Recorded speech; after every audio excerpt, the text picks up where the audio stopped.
kembali berkumpul bersama dengan semua hamba-hamba Tuhan, anak-anak Tuhan yang ada di persekutuan doa Kapernaum. Kami merasakan sukacita besar yang luar biasa Tuhan kerjakan di dalam kehidupan kami. Kami menikmati berkat-berkat Tuhan yang Tuhan curahkan ke atas kehidupan kami. Kami bersyukur Tuhan. Dan karena itu pada kesempatan ini Tuhan, kami semua yang hadir dalam kebaktian ini, dalam persekutuan yang indah ini, kami rindu lebih jauh lagi masuk di dalam hadirat Tuhan, menikmati firman Tuhan yang akan diseberangkan buat kami sekalian. Kami sadar benar bahwa kami semua yang hadir ini terbatas, termasuk hamba yang bicara, semua yang mendengar, kami semua ada dalam keterbatasan. Karena itu Tuhan, kami butuh kekuatan kuasa Allah yang tidak terbatas, yang melampaui dari apa yang dapat kami lakukan, apa yang dapat kami kerjakan. Kami rindu Roh itu hadir di tengah-tengah kami, mengurapi kami semua, mencurahkan hikmat atas kami sekalian, pribadi lepas pribadi, kami semua yang hadir. Dan biarlah ketika Roh Kudus menguasai kami semua, kami akan dituntun untuk memahami kebenaran. Kami akan dituntun untuk mengerti apa yang menjadi pesan dan kemauan Tuhan. Terima kasih Tuhan Yesus, angkat setiap roh kebodohan yang dapat membutakan kami dari setiap pemberitaan Injil, yang dapat membuat kami tidak memahami isi dari kebenaran. Kami berdoa di dalam nama Tuhan Yesus Kristus. Bahkan segala bentuk sabotase iblis kami tolak, halaukan, batalkan semua di dalam kekuatan kuasa Allah. Roh Kudus ambil alih sepenuhnya kehidupan kami. Terima kasih Tuhan, ruangan tempat ini dan sekitarnya kami taruh ke dalam tangan Tuhan. Ambil alih sepenuhnya. Dalam nama Tuhan Yesus Kristus kami berdoa, dan semua kita yang siap diberkati dengan firman satu hati katakan amin. Shalom. Sekali lagi, shalom. Puji Tuhan, Bapak Ibu Saudara yang terkasih dalam Tuhan Yesus Kristus. Bersyukur karena kita semua diizinkan Tuhan untuk dapat jumpa kembali di awal tahun 2024 ini. Saudaraku, masih bulan Januari. Hari ini tanggal 31, tanggal terakhir dari bulan Januari. Baik, terima kasih juga kepada penjaga kaki dian di tempat ini, keluarga Tumeluk, yang mempercayakan saya untuk berbagi berkat firman Tuhan pada kesempatan ini. Mari kita membuka Alkitab kita dari kitab Roma pasal yang kelima, ayat yang pertama sampai dengan ayat yang kelima. Kita akan membacakan teks firman Tuhan ini sahut bersahutan. Saya akan membaca terlebih dahulu ayat yang ganjil dan akan diikuti oleh Bapak Mama, Saudara sekalian, ayat yang genap. Ya. Roma 5 ayat 1 sampai 5. Begini bunyi firman Tuhan, ayat 1. Sebab itu kita yang dibenarkan karena iman, kita hidup dalam damai sejahtera dengan Allah oleh karena Tuhan kita Yesus Kristus. Ayat 2, jemaat.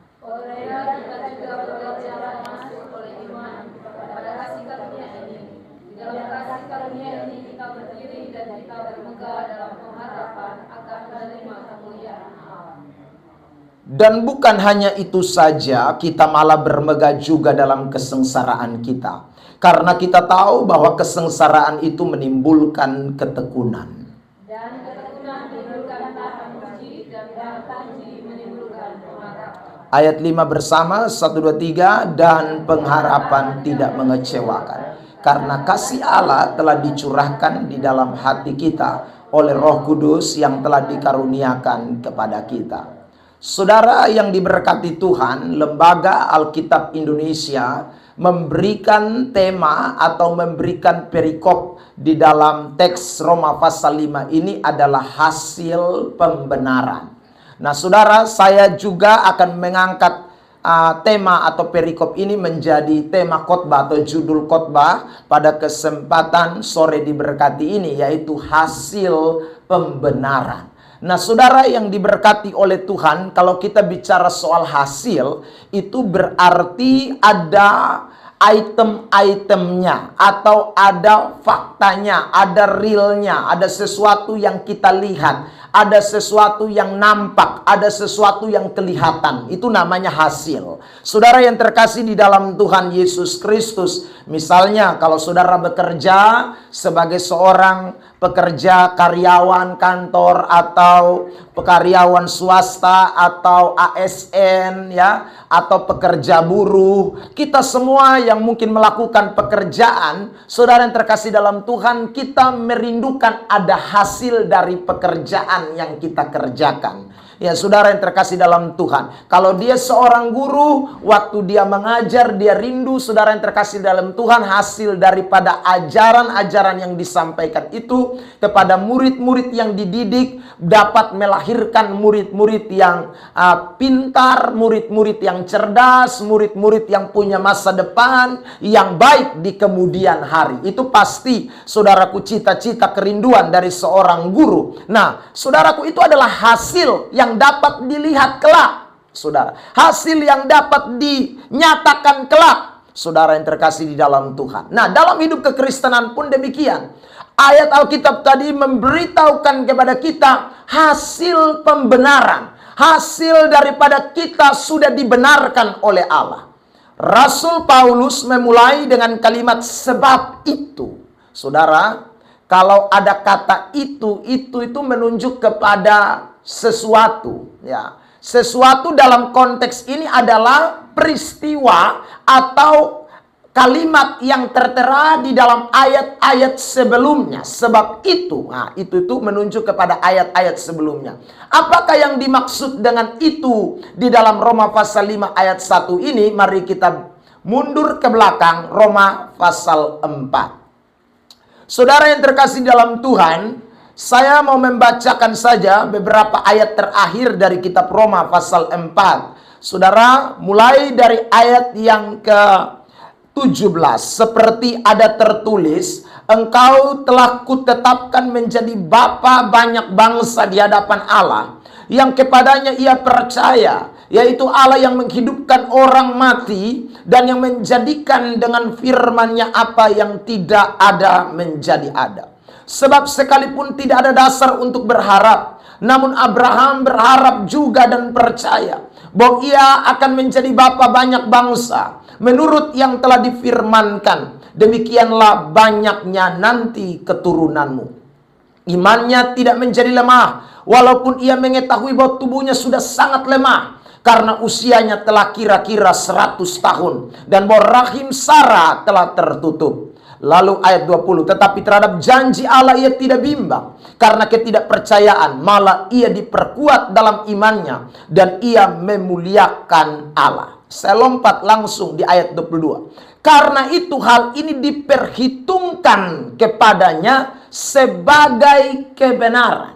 Nah, saudara yang terkasih dalam Tuhan, jadi sebelum Roma pasal 5 ayat 1, ada kisah atau ada contoh yang Rasul Paulus angkat tentang orang yang dibenarkan. Siapakah orang yang dibenarkan yang diangkat Rasul Paulus dalam contoh itu? Dia adalah Abraham, bapa dari orang-orang percaya. Atau saudaraku lebih tepatnya, orang-orang Israel menganggap bahwa ini adalah bapa leluhur mereka. Nah, saudara yang terkasih dalam Tuhan, setelah mengangkat example ini atau contoh tentang orang yang dibenarkan di dalam saudara Kristus, di dalam Tuhan oleh karena iman, oleh karena percayanya, lalu di ayat yang tadi kita baca, saudara yang terkasih dalam Tuhan, ayat yang pertama, Roma pasal 5, dikatakan sebab itu, kalau Abraham dibenarkan dan ada hasil-hasil yang kita lihat. Tadinya saudara dikatakan bahwa Abraham sudah tua, tapi dia percaya, dia sudah lemah, tapi dia yakin bahwa dia akan mempunyai keturunan. Dia percaya bahwa akan lahir apa yang sudah dijanjikan Allah kepadanya. Maka hal itu menjadi sesuatu yang diperhitungkan tadi dikatakan. Dan fakta membuktikan bahwa benar bahwa hasilnya adalah Abraham memiliki anak yang bernama Ishak. anak perjanjian yang lahir pada masa tua Abraham dan Sarah, dan anak itulah yang kemudian melahirkan keturunan atas bangsa Israel, 12 suku Israel, saudara yang terkasih dalam Tuhan. Dan kemudian saudara yang terkasih, dari itulah mulai merajalela segala macam manusia di bawah kolong langit ini, saudara yang terkasih dalam Tuhan, dari keturunan yang namanya 12 suku itu. Nah, karena itu saudara yang terkasih dalam Tuhan, kalau Abraham dapat melihat hasil dari pembenarannya, maka sebab itu kita juga yang dibenarkan karena iman, kita pun akan melihat hasil daripada pembenaran Allah itu juga diperhitungkan dalam hidup saudara dan saya. Ada amin? Ada amin? Bilang samping kiri kanan, kalau Abraham bisa dapat hasil, kita juga mesti dapat hasil. Saudara yang terkasih dalam Tuhan. Nah, karena itu sore hari ini kita akan lihat hasil apa saja yang Tuhan berikan kepada kita semua yang sudah dibenarkan oleh Allah ini, yang sudah mendapatkan pembenaran oleh karena Yesus Kristus ini. Ya, kita mulai dengan ayat 1. Kitab Roma pasal yang kelima.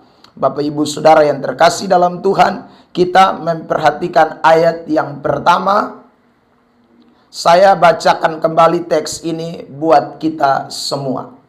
Dikatakan begini, sebab itu kita yang dibenarkan karena iman, kita hidup dalam, jemaat Tuhan sambung kalimat itu, 1, 2, 3. Damai sejahtera dengan Allah.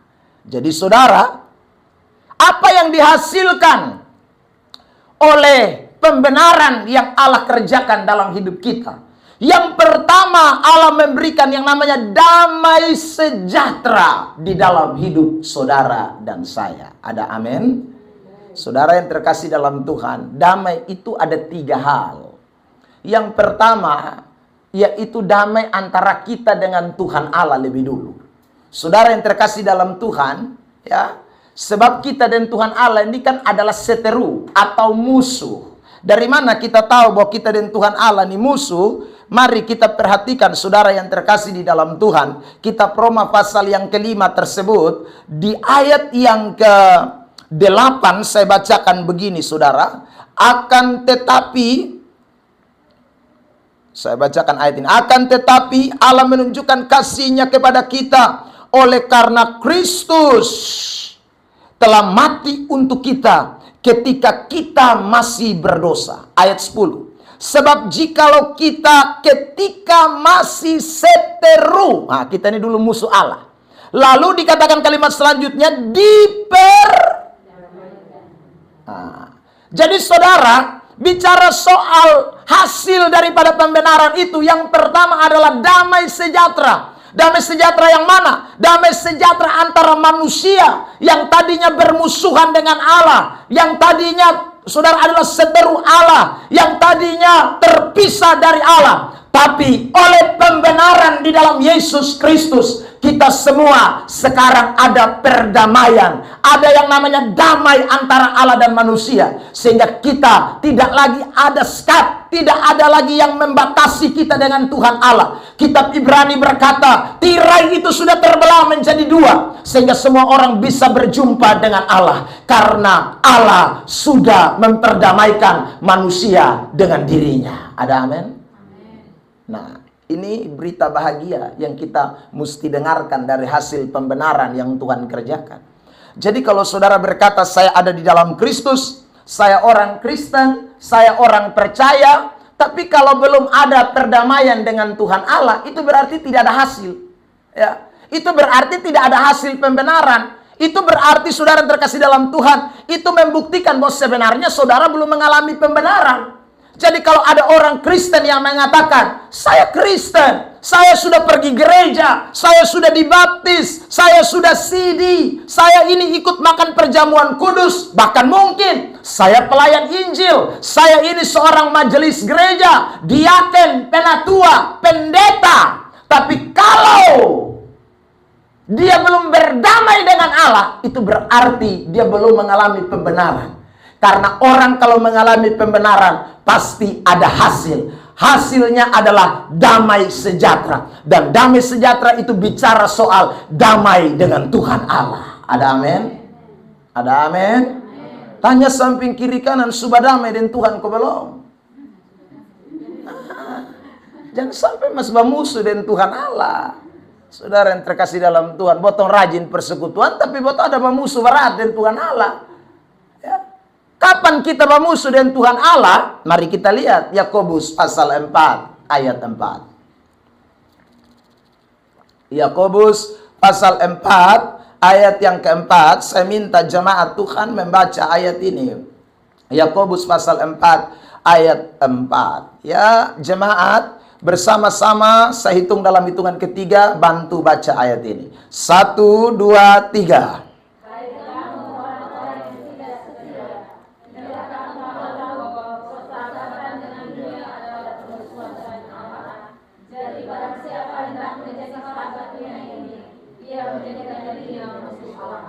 Jadi saudara, orang Kristen yang masih bersahabat dengan dunia, itu dia masih jadi musuh Tuhan Allah.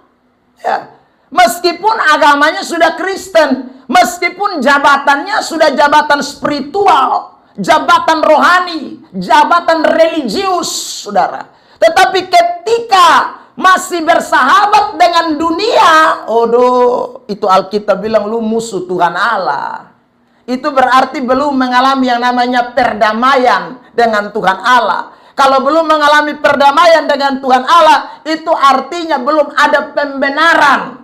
Kristus belum membenarkan saudara. Itu artinya juga saudara belum beriman kepada Kristus. Karena Roma pasal yang kelima mengatakan, yang dibenarkan karena iman, karena percaya. Orang kalau percaya pasti mengalami pembenaran. Kalau mengalami pembenaran pasti ada hasil. Hasilnya tadi musuh Allah, sekarang berdamai dengan Tuhan Allah.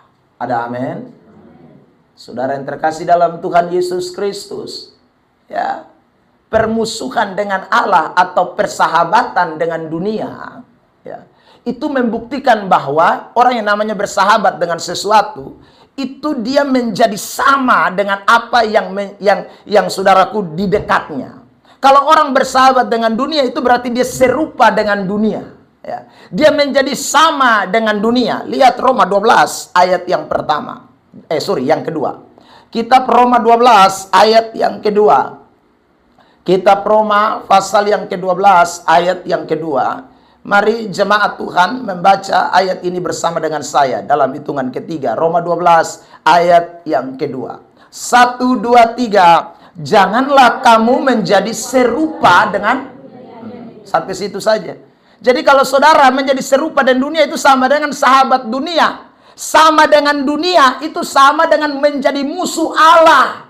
Saudara, dunia di sini tentu bukan bicara soal kosmos, bukan bicara soal dunia yang kita pijak ini. Tetapi dunia dalam teks Alkitab ini bicara soal perilaku, sifat-sifat. Ya saudara, hal-hal yang ada di dalam dunia ini.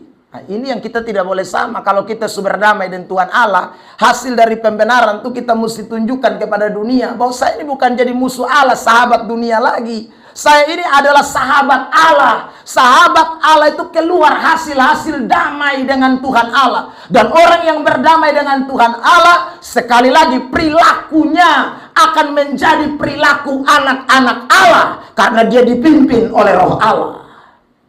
Saudara yang terkasih dalam Tuhan. Jadi kalau tahun 2024 ini, hasil yang masih keluar itu adalah hasil dunia. Ya saudara, Kristen, tapi hasil yang keluar itu masih hasil dunia. Rincinya saudara bisa rincikan sendirilah. Ya, masih mabok, masih jadi tukang selingkuh, masih jadi tukang koruptor, masih tipu sana, tipu sini, masih apa lagi ya?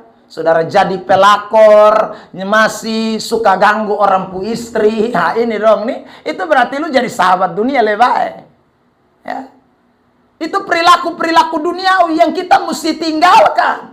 Karena kita mesti keluarkan hasil pembenaran sekarang. Hasil pembenaran itu adalah, saya ulang, damai.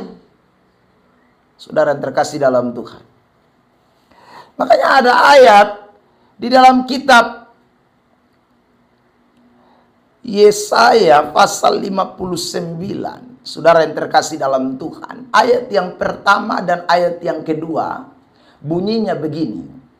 Sesungguhnya tangan Tuhan itu tidak kurang panjang untuk menyelamatkan, dan pendengarannya tidak kurang tajam untuk mendengar. Tetapi yang merupakan pemisah antara kamu dan Allahmu ialah segala apa? Kejahatanmu. Dan yang membuat dia menyembunyikan diri terhadap kamu sehingga dia tidak mendengar ialah segala apa? Dosamu. Jadi saudara yang terkasih dalam Tuhan, kalau kita tidak berdamai dengan Tuhan Allah, maka sekali lagi itu membuktikan hasil pembenaran tidak ada.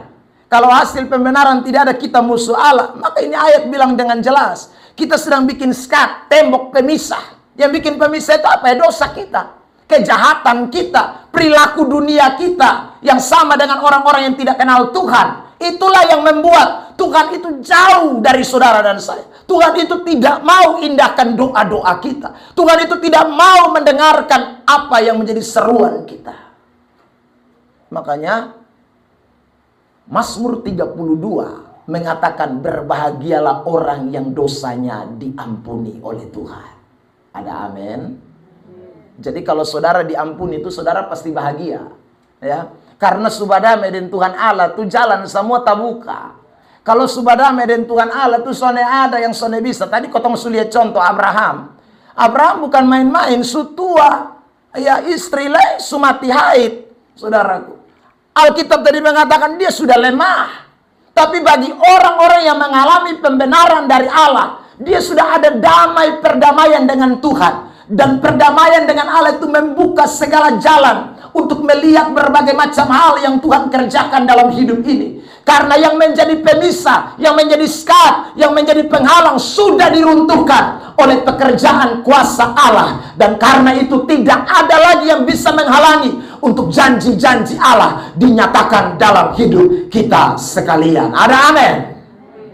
Nah, saudara yang terkasih, karena itu 2024 ini saya ajak kita semua, mari hasilkanlah pembenaran dalam hidup saudara dengan cara sekali lagi berdamai dengan Tuhan Allah. Damai yang kedua adalah bicara soal damai dengan sesama. Saudara yang terkasih dalam Tuhan, ya. Pembenaran itu membuat adanya perdamaian antara manusia dengan manusia, ya. Kalau manusia dengan Tuhan Allah beres, maka manusia dengan manusia juga pasti bisa beres. Tapi kalau dengan Tuhan Allah belum beres, bagaimana mau dengan sesama jadi beres? Saudara yang terkasih dalam Tuhan. Makanya doa Bapa kami dalam Injil Matius pasal 6, kalau kita membaca itu teks jelas. Ketika kita bilang ampunilah kesalahan kami, seperti kami juga mengampuni orang yang bersalah kepada kami. Saudara, orang-orang yang telah mengalami pengampunan dari Tuhan, itu akan gampang melepaskan pengampunan kepada orang lain. Saudara, ada perumpamaan yang Yesus pernah angkat tentang ada seorang yang saudara tidak mau melepaskan pengampunan. Ya. Lalu saudara yang terkasih dalam Tuhan, Tuhan kemudian suruh untuk menangkap orang itu dan kemudian memukul dia. Kenapa? Karena saudaraku, dia sendiri punya dosa yang banyak sudah diampuni. Tapi kemudian saudara terkasih dalam Tuhan, ketika dia ketemu orang yang bersalah kepada dia, dia tidak bisa melepaskan pengampunan. Itu sesuatu yang impossible bagi orang-orang yang telah berdamai dengan Allah. Makanya saudara, salah satu buah dari pertobatan kita, salah satu buah dari Roh Kudus yang bekerja dalam hidup saudara dan saya itu adalah kasih. Kasih itu bicara soal pengampunan kepada orang lain. 2024 ini kalau saudara belum bisa mengampuni orang lain, itu tandanya bahwa sesungguhnya saudara belum mengalami pembenaran dari Tuhan. Karena orang kalau mengalami pembenaran dari Allah, dia sudah diampuni lebih dulu. Kalau dia sudah diampuni, dia gampang untuk melepaskan pengampunan kepada orang lain. Ada amin? Kalau saudara belum bisa lepaskan pengampunan kepada istri, suami, anak-anak, kepada orang tua, saudara yang terkasih dalam Tuhan, masih ada kebencian, kepahitan, dendam. Dengarkan pesan firman Allah ini. Saudara, hasil pembenaran itu belum keluar dari dalam hidup saudara dan saya. Saya ulang, bukan bicara soal siapa kita, berapa lama kita jadi Kristen. Bukan status religius kita yang menentukan kita. Tapi hasil apa yang kita keluarkan dari dalam hidup kita. Saudara yang terkasih dalam Tuhan. Apalagi kalau itu orang bilang begini, sampai 7 turunan. Kita akan baku lihat saja. Pung sadis lah, 7 turunan memang. Itu tidak boleh keluar dari mulut orang percaya. Anak-anak Tuhan tidak boleh, saudara yang terkasih. Makanya ada ayat yang mengatakan ampunilah 70 kali 7 kali 7 kali. Kali tidak habis. Saudara yang terkasih dalam Tuhan. Mengampuni itu artinya tidak ada batasnya. Mengampuni itu artinya terus menerus. Mengampuni itu berarti tidak ada akhirnya. Saudara yang terkasih. Karena ada damai sejahtera yang ada di dalam diri kita sekalian. Lalu yang ketiga, baru damai di dalam hati. Saudara, ya. Jadi damai sejahtera yang pertama kita dengan Tuhan Allah, kedua kita dengan sesama, ketiga kita pudiri sendiri. Dalam kita pudiri ini mesti ada damai juga. Saudara yang terkasih dalam Tuhan. Saya hari Minggu yang 2 minggu yang lalu ketemu dengan seorang anak Tuhan. Lalu dia bilang begini, Pak Pendeta, ya saya cerita dengan dia sehubungan dengan pelayanan di luar negeri, saudara yang terkasih dalam Tuhan. Ya, karena kami melihat ada satu video di luar negeri, ya luar biasa, saudara. Ya, lalu kemudian kami cerita dengan dia soal kondisi di Amerika. Lalu dia bilang begini, Bapak, yang kau lihat di TV, yang kau lihat di orang-orang kasnai di YouTube, di Facebook itu kau hanya lihat di luar, di depan-depannya saja. Yang di bagian-bagian tertentu kita tidak lihat. Dia bilang begini, saudara, sesungguhnya ada peristiwa-peristiwa yang tidak menyenangkan yang juga terjadi di negara-negara itu sekarang. Ya. Kenapa? Saya bilang begini. Dia bilang, Bapak nanti pulang coba buka TikTok, ya. Dia kasih tahu saya. Coba buka TikTok lalu ketik itu zombie Amerika. Ya, saudara. Ya. Zombie Amerika. Saya bilang, itu maksudnya apa? Dia bilang sekarang itu ada orang-orang yang karena saking kecanduan terhadap narkotik, saudara. Jadi mereka itu karena sudah kecanduan tapi tidak punya duit. Ya. Karena tidak punya duit, mereka kemudian jadi orang gelandangan, tidur di pinggir jalan, tidur di pinggir-pinggir pertokoan. Bahkan saudara, dia cerita bilang, Bapak bahkan dong kalau mencuri diizinkan. Ya. Yang penting tidak boleh lebih dari berapa dolar, kok dia bilang. Kalau di bawah itu diizinkan, tidak, pemerintah polisi tidak akan tangkap. Ya. Saudara, ini berarti kondisi ini menunjukkan bahwa manusia sekarang dalam diri pribadi orang itu banyak yang sudah kehilangan damai sejahtera. Ya. Damai dalam diri sudah tidak ada. Kenapa saya katakan damai dalam diri tidak ada? Kalau damai dalam diri ada, orang tidak mungkin kecanduan terhadap narkoba. Orang tidak mungkin lari, saudaraku, untuk menikmati obat-obat terlarang. Orang tidak mungkin, saudaraku, dapat menghilangkan stresnya dengan cara mabok, dengan cara pergi ke diskotik, pergi ke kafe, pergi ke tempat-tempat hiburan. Kalau ada Kristus yang memberikan damai sejahtera dalam hati orang itu, maka saudara yang terkasih dalam Tuhan, dia tidak mungkin cari-cari itu. Karena damai yang Tuhan beri itu sudah lebih hebat dari semua damai yang ada dalam dunia ini. Amin. Beri dulu tepuk tangan yang terbaik buat Tuhan Yesus Kristus. Saudara yang terkasih dalam Tuhan, ini yang hari-hari ini juga terjadi. Kita di kota Kupang ini mungkin, saudara yang terkasih dalam Tuhan, saudara bisa lihat nanti, atau saudara jalan-jalanlah ke rumah sakit Naimata. Orang gila ini tambah hari tambah banyak. Saudara, orang stres tambah hari tambah banyak. Yang ada di jalan, yang ada di rumah sakit, belum lagi yang ada di rumah-rumah. Kenapa mereka gila? Kenapa mereka stres? Kenapa, saudara? Pertanyaan itu bisa dijawab dengan sederhana. Mereka tidak punya damai di dalam hati. Kalau ada damai dalam hati, tidak ada orang stres. Saudara, Karena damai yang Tuhan beri itu lebih besar dari segala sesuatu yang ada dalam dunia ini. Yohanes 14 ayat 27. Saudara bisa baca itu. Filipi pasal 4 ayat yang ke-7. Itu jelas. Damai Tuhan beri itu kan damai yang melampaui akal dan pikiran. Itulah lewat itu. Saudara yang terkasih dalam Tuhan. Kenapa orang hari-hari ini sekali lagi suka pergi ke tempat-tempat yang tadi saya bilang tempat-tempat hiburan? Karena mereka tidak ada damai sejahtera. Kalau mereka ada damai sejahtera, tidak mungkin mereka pergi ke tempat hiburan. Saudara, tempat hiburan dalam artian ini bukan PD Lasiana, itu barang biasa. Ya, saudara. Ada orang yang pergi tempat hiburan yang negatif. Ya, di klub-klub malam. Ya, saudara, itu karena orang itu kehilangan damai sejahtera. Nah, buah dari pembenaran atau hasil daripada pembenaran itu adalah damai sejahtera yang Tuhan beri di dalam hati ini. Kalau 2024 ini saudara jalani dengan penuh damai sejahtera di dalam hati. Saya ulang, saudara yang terkasih, Tuhan tidak pernah janji kita tidak akan menghadapi tantangan. Tuhan tidak pernah janji kita tidak akan menghadapi masalah. Tapi yang Tuhan janji, Dia beri damai sejahtera yang melampaui akal dan pikiran kita sekalian. Tepuk tangan yang terbaik buat Tuhan Yesus Kristus. Nah, karena itulah 3 damai ini harus kita miliki dalam hidup kekristenan kita. Saudara, tahun 2024 ini saya ulang, hasilkanlah pembenaran yang Tuhan sudah kerjakan dalam hidup saudara ini. Dengan 1, damai dengan Tuhan Allah. 2, damai dengan sesama. 3, damai dengan potong diri sendiri. Ya. Damai dengan potong diri sendiri. Sudah mesti terus jaga tuh sukacita, damai sejahtera yang ada dalam potong hidup. Jangan sampai hilang. Itu penting sekali bagi orang-orang percaya. Yang kedua, saudara, mari kita kembali kepada Roma pasal yang ke-5. Kitab Roma pasal yang ke-5, saudara yang terkasih dalam Tuhan, di ayat yang kedua, di sana dikatakan begini. Oleh Dia kita juga beroleh jalan masuk oleh iman kepada kasih karunia ini.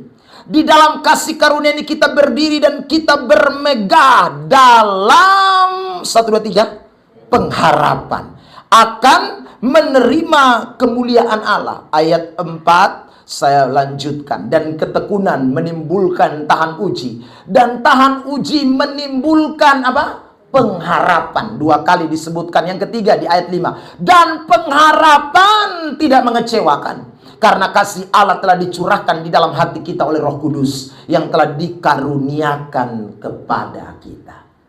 Hasil dari pembenaran yang kedua. Yang pertama damai sejahtera. Yang kedua, hasil daripada pembenaran itu adalah pengharapan di dalam Tuhan. Ada amin? Saudara yang terkasih dalam Tuhan. Kata pengharapan itu muncul dari kata harap. Saya kalau tanya saudara satu-satu, tentu tidak ada yang tidak punya harapan. Semua kita ini punya pengharapan. Saudaraku, aduh, waktu masuk tanggal 31 Desember, kita mau lompat masuk di tahun tanggal 1 Januari 2024. Saya percaya doa tutup tahun itu banyak sekali diiringi dengan pengharapan. Tuhan, kalau Tuhan izinkan 2024 ini beta masih ada. Meski beta susah sakit Tuhan. Tapi kalau boleh Tuhan, ya tahu, itu berarti harapan supaya saudara umur panjang kan di 2024. Saudara yang terkasih dalam Tuhan, ya ada harapan yang lain. Tuhan, kalau boleh tahun 2024 ini masalah jangan sama ke tahun 2023 lah. Ya, 2023 ini masalah Tuhan mulai start dari tanggal 1 Januari 2023. Ini semua mulai menangis kan. Ya, itu gas terus Tuhan sampai di hari ini 31 Desember Tuhan tolong supaya mulai 1 Januari 2024 nah beta lihat ada sesuatu yang lebih baik yang Tuhan kerjakan. Orang punya pengharapan. Saudara yang terkasih dalam Tuhan. Saudara yang terkasih dalam Tuhan, kalau kita ada di pelayanan, mungkin kita juga rindu. Ada pengharapan, oh Tuhan, kalau boleh tahun 2024 ini pelayanan saya tambah maju. Pengharapan saya Tuhan pakai saya lebih heran. Pengharapan saya Tuhan buat perkara-perkara besar dalam pelayanan yang saya kerjakan. Saudara, kalau dalam dunia sekuler, mungkin saudara juga punya pengharapan yang lain. Tuhan, saya berharap kalau Tuhan masih kasih saya umur tahun 2024 ini, saudara, saya bangun rumah 2 lantai misalnya. 3 lantai, ganti motor, ganti mobil, dan lain sebagainya. Tuhan, kalau Tuhan izinkan saya masih ada 2024 ini, saya boleh naik jabatan Tuhan. Sekarang memang suka kepala seksi, tapi kalau bisa Tuhan kepala dinas. Kan mantap. Semua ada pengharapan. Yang jomblo, Tuhan kalau bisa tahun 2024 ini, beta jangan jomblo lah Tuhan. Kirim sudah Tuhan. Orang semua punya pengharapan. Tapi yang dengar baik, pengharapan itu adalah hasil pembenaran. Ya. Artinya saudara, bahwa yang bisa mengerjakan pengharapan yang tidak semu, pengharapan sejati itu hanya ada di dalam Kristus. Yang setuju katakan amin. Semua pengharapan yang tadi saya sebutkan hanya cuma jadi sekedar mimpi belaka kalau Kristus tidak mengerjakan dalam hidup saudara dan saya. Makanya kitab Efesus pasal 1 ayat 18 sampai dengan ayat 21 bunyi begini. Mari perhatikan. Efesus 1 ayat 18 sampai 21. Dan supaya ia menjadikan mata hatimu terang, agar kamu mengerti pengharapan apa yang terkandung dalam panggilannya. Lalu titik 2 itu menjelaskan, ya. Meskipun tidak ada kata yaitu, tapi yang namanya dalam bahasa Indonesia ada titik 2, itu menjelaskan kalimat sebelumnya. Apa yang dijelaskan? Itu pengharapan yang kita mau mengerti itu. Pengharapan yang terkandung dalam panggilan kita. Pengharapan yang ada dalam pembenaran dalam Kristus Yesus. Itu seperti apa? Paulus mengatakan, betapa kayanya kemuliaan bagian yang ditentukannya bagi orang-orang kudus. Ayat yang ke-19, dan betapa hebat kuasanya bagi kita yang percaya, sesuai dengan kekuatan kuasanya. 20, yang dikerjakannya dalam Kristus dengan membangkitkan dia dari antara orang mati, mendudukan dia di sebelah kanannya di sorga, jauh lebih tinggi dari segala pemerintah dan penguasa dan kekuasaan dan kerajaan dan tiap-tiap nama yang dapat disebut, bukan hanya di dunia ini saja, melainkan juga di dunia yang akan datang. Saudara, saya tambah ayat 22, dan segala sesuatu yang telah diletakkannya di bawah kaki Kristus, dan dia telah diberikannya kepada jemaat sebagai kepala dari segala yang ada. Wah, dahsyat ini saudara.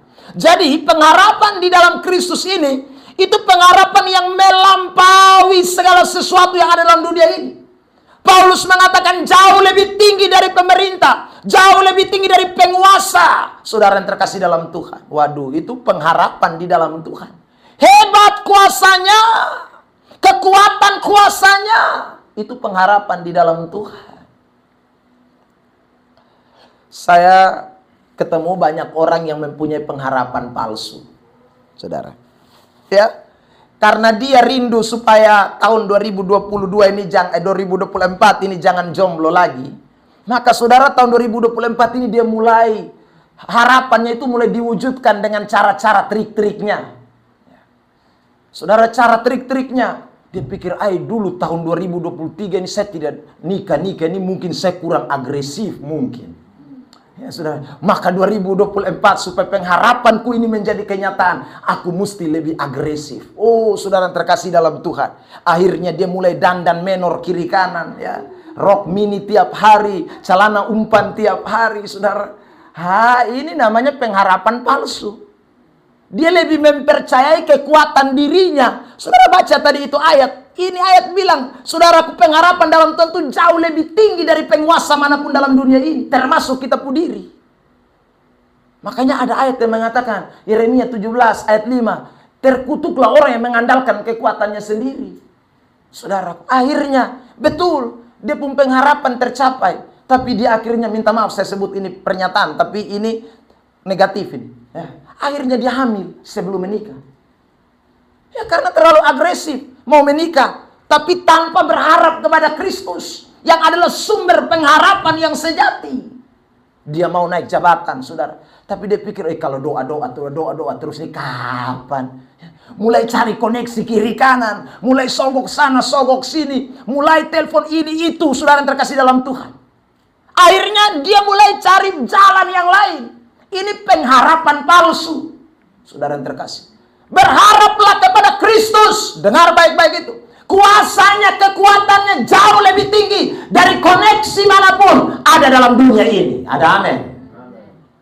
Saudara yang terkasih dalam Tuhan. Ya, jadi jangan jadi orang Kristen yang kemudian masuk dalam kelompok liberal. Liberal itu kan artinya bebas. Ada banyak orang Kristen begitu. Akhirnya susah percaya firman lain. Dia lebih percaya yang dia punya kekuatan diri sendiri, usaha diri sendiri. Itu adalah kaum liberal itu, saudara. Dia lebih percaya dengan kemampuannya. Anak-anak Tuhan, dengar baik-baik. Tuhan selalu mengerjakan hasil pembenaran dalam hidup kita sekalian. Ya. Abraham berharap bukan main-main, saudara. Ya. Sampai akhirnya sutua 100 tahun ini berharap. Tapi Tuhan tidak pernah ingkar janji terhadap apa yang dia janjikan kepada saudara dan saya. Tetap berharaplah kepada Tuhan. Ada amin? Itu orang yang beriman. Saudara yang terkasih dalam Tuhan. Makanya Ibrani pasal yang ke-6. Saudara yang terkasih dalam Tuhan. Saya bacakan ayat ini buat kita sekalian. Ayat 19 dari kitab Ibrani 6. Berbunyi begini. Pengharapan itu adalah sau yang kuat dan aman bagi jiwa kita, yang telah dilabuhkan sampai ke belakang tabir. Pengharapan itu kuat. Dia aman bagi jiwa kita. Saudara. Sebentar ini saya khotbah di Bank NTT. Dengan tema 2024 cinta Tuhan atau cinta uang. Kan orang bank itu kan bermain uang, jadi saya mesti bicara uang ini. Saudara yang terkasih dalam Tuhan. Ya. Ada banyak orang yang lebih cinta uang, berharap kepada uang. Salah satu ayat yang sebentar saya singgung dalam kitab Pengkhotbah pasal 6. Saudara, ada orang yang menaruh pengharapan kepada kekayaannya, dia pikir kekayaan itu kuat. Ya. Sehingga dia taruh dia pun pengharapan kepada kekayaan. Lu salah, berat itu. Saudara yang terkasih dalam Tuhan. Banyak orang kaya tapi jiwa tidak tenang. Tapi pengharapan di dalam Tuhan ini, ayat tadi katakan, dia itu membuat saudara punya jiwa tenang. Ada amin? Jadi doa saja, tetap berserah kepada Tuhan. Tuhan, ini pengharapan saya. Tuhan dapat mengerjakan jauh lebih besar dari apa yang saya doakan dan apa yang saya pikirkan. Tepuk tangan yang terbaik buat Tuhan Yesus Kristus. Jadi saya ulang, hasil daripada pembenaran itu salah satunya adalah pengharapan di dalam Tuhan. Ya. Jadi yang pertama ingat, hasil pembenaran itu yang pertama apa? Damai sejahtera. Yang kedua apa? Pengharapan di dalam Tuhan. Saudara, yang terakhir, yang ketiga. Mari kita lihat ayat yang ketiga dari kitab Roma pasal 5. Ayat yang ketiga. Dan bukan hanya itu saja, kita malah bermegah juga dalam kesengsaraan kita. Karena kita tahu bahwa kesengsaraan itu menimbulkan apa? Ketekunan. Saudara, Tuhan tidak janji karena kita ada pengharapan lalu kita tidak alami kesengsaraan. Ada masa-masa kesulitan, ada masa-masa kesengsaraan. Tuhan izinkan terjadi buat orang-orang yang sudah mengalami pembenaran dari Tuhan. Saudara yang terkasih dalam Tuhan, tetapi ini ayat mengatakan dengan jelas bahwa kesengsaraan yang kita alami itu akan menimbulkan ketekunan. Lalu kemudian ayat 4, dan ketekunan menimbulkan tahan uji, dan tahan uji menimbulkan pengharapan. Saudara yang terkasih dalam Tuhan, salah satu ayat di dalam Injil Matius pasal yang ke-24, ayat yang ke-12 dan ayat 13 mengatakan begini, bahwa karena kesudahan segala sesuatu sudah dekat, kasih kebanyakan orang akan menjadi dingin. Tetapi saudara, kemudian kalimat selanjutnya, orang yang bertahan akan diselamatkan. Saudara, bicara soal ketekunan itu bicara soal bertahan. Bicara soal ketekunan itu bicara soal bagaimana kita melewati situasi-situasi yang sukar, tapi tidak bergeser, tidak beralih, tidak, saudaraku yang terkasih dalam Tuhan, meninggalkan posisi awal, itu namanya ketekunan. Siapa yang bisa begini? Saudara yang terkasih dalam Tuhan, tidak ada manusia bisa begini, kecuali Tuhan yang melakukan itu di dalam hidup saudara dan saya. Makanya itu ayat tadi bilang, ini hasil daripada pembenaran yang Tuhan kerjakan dalam ketompu hidup. Kalau sonde hidup dalam pembenaran, siapa bisa bertahan? Ya. Siapa yang bisa kuat, saudaraku, menghadapi kesulitan, tantangan yang tidak kunjung habis-habisnya? Saya berikan contoh kasus Ayub dalam Yakobus pasal yang kelima. Mari kita lihat. Yakobus pasal yang kelima, ayat yang ke-11. Saya bacakan firman Tuhan buat kita sekalian. Yakobus pasal 5 ayat yang ke-11. Sesungguhnya kami menyebut mereka berbahagia, yaitu mereka yang telah bertekun. Kamu telah mendengar tentang ketekunan Ayub, dan kamu telah tahu apa yang pada akhirnya disediakan Tuhan baginya, karena Tuhan maha penyayang dan penuh belas kasihan. Saudara, Ayub itu tidak bergeser, bukan main-main. Anak 10 mati, harta benda semua hilang, istri lari ketinggal, penyakit tahu sembuh-sembuh. Aduh, ini berat ini. Ya. Tetapi Ayub bertekun di dalamnya. Ayub tidak menyangkal Tuhan. Sampai istrinya saja berkata, kau tidak mau kutuk kau pun Tuhan Allah. So alami begini, ini lu anak 10 mati ini. Ya. Lu so alami bangkrut begini nih. Lu pun tubuh lalu lihat. Suborok semua nih. Dari atas kepala sampai di kaki nih. Lu masih bertahan. Ayub dalam kesemuanya itu dia tetap setia kepada Tuhan. Saudara yang terkasih dalam Tuhan, Ayub ini adalah contoh orang benar. Ya. Hari ini saudara yang terkasih dalam Tuhan, apapun tantangan kesulitan yang kita alami, tidak boleh melunturkan ketekunan kita kepada Kristus. Saudara, kalau kita luntur, itu sebenarnya membuktikan bahwa kita belum mengalami pembenaran dari Tuhan. Sebab harga daripada sebuah pembenaran itu lebih tinggi nilainya dari sekedar mujizat, apa berkat-berkat yang kita alami dalam hidup ini. Terlalu, saudaraku, nilainya sangat lebih rendah dibandingkan pembenaran yang Allah kerjakan. Kenapa demikian? Karena pembenaran yang Allah kerjakan itu, saudara, dibayar lunas dengan darah yang mahal. Pembenaran yang Allah buat itu, saudaraku, bukan dengan emas dan perak, tetapi saudaraku dengan darah yang tidak berdosa. Itulah harga sebuah pembenaran. Saudara, untuk mempertahankan sebuah medali saja, seorang atlet akan berusaha begitu rupa, ya, berupaya begitu rupa untuk mempertahankan itu medali. Untuk mempertahankan gelar juara, saudara terkasih dalam Tuhan, orang berusaha begitu rupa. Ya. Apalagi saudara yang menerima sesuatu yang bukan dengan barang yang fana. Seharusnya kita lebih tekun di dalamnya. Kita lebih lagi luar biasa di dalamnya. Karena harga pembenaran itu tidak bisa dibandingkan dengan apapun yang ada di bawah kolong langit ini. Ada amin?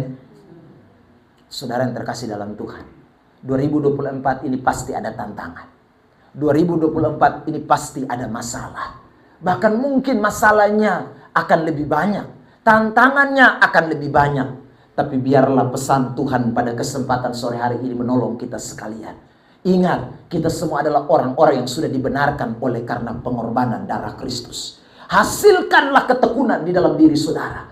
Tetap bertekun, tetap ada dalam Kristus. Jangan pernah menyangkal Kristus. Alkitab mengatakan sebelum kedatangan Tuhan akan datang masa di mana orang akan murtad. Orang akan tinggalkan Tuhan. Itu artinya saudara terkasih dalam Tuhan, memang karena kondisi akhir zaman bukan tambah baik. Kondisi menjelang kedatangan Tuhan bukan tambah baik, tambah tidak menyenangkan. Saya buktikan dengan ayat ini, ayat terakhir, Wahyu 14 ayat 12. Wahyu 14 ayat 12. Wahyu 14:12, kita sama-sama ya baca ayat penutup ini. Wahyu 14 ayat 12. Kitab Wahyu 14 ayat 12. Ya, jemaat, 1, 2, 3. Yang penting di sini ialah yang menuruti perintah Allah dan iman kepada Yesus. Ini ayat bicara soal apa? Nanti kalau saudara baca perikopnya ini soal kedatangan antikris ini, nabi-nabi palsu. Ya. Nanti itu datang itu bukan main-main, masalah tambah banyak, tantangan tambah banyak. Tapi siapa yang bisa bertahan itu orang-orang tekun terhadap firman dan iman. Ya, yang tidak bergeser, yang dong bertahan betul-betul. Itu orang-orang itu yang sungguh-sungguh disebut orang-orang kudus. Kita semua sekali lagi, kita pastikan bahwa saya adalah orang yang sudah dibenarkan oleh Tuhan. Pasti 2024 ini, kalau Tuhan izinkan kita masih ada, tantangan pasti akan ada. Tapi tetap taat, tetap setia, tetap melakukan firman, tetap berdiri di atas kebenaran. Hidupmu pasti akan menjadi orang-orang yang berkenan kepada Tuhan. Tuhan Yesus memberkati kita sekalian. Amin. Bilang samping kiri kanan, bertahan dan berjuang terus. Tuhan Yesus memberkati kita. Mari pemain musik kita bersyukur buat firman Tuhan.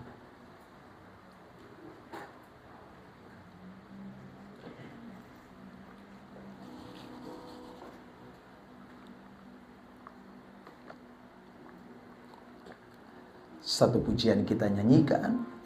Haleluya. Terima kasih Tuhan. Terima kasih Roh Kudus. Haleluya.